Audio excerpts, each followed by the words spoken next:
បាទសួស្តីពុកម៉ែបងប្អូនរបស់យើងទាំងអស់គ្នាដែលបានទស្សនានៅវីដេអូការចិញ្ចឹមទីហើយនេះគឺពេលព្រឹកណាពេលព្រឹកយើងរៀបចំដាក់ចំណីឲ្យទាមានទាំងទាចតុងហើយនឹងទាមេបាហើយក៏មានពពួកទាតូចៗប្រហែលក្បាលខ្លួននឹងដែរដែលយើងចិញ្ចឹមទុកពពុយទៅក៏មិនបានដាក់ប្របែកវា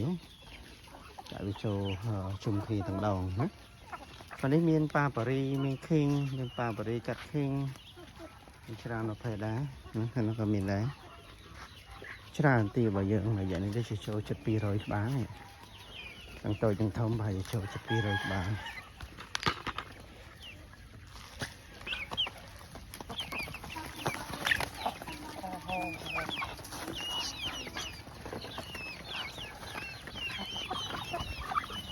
ប៉ាប៉ារីរបស់យើងគឺយើងកំពុង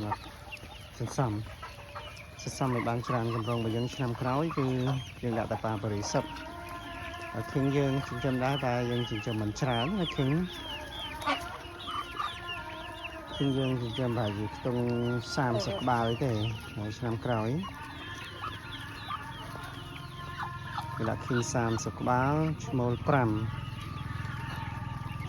ហើយផុតរបស់យើងដាក់ប៉ាប៉ារីប្រហែលជាចូលជិត100ក្បាលចុះគឺយើងមានទីធ្លាធំទីធ្លានេះយើងកម្រងរបស់យើងគឺយើងនឹងដាក់ពីសិតពីហើយត្រង់របស់យើងក្នុងនោះ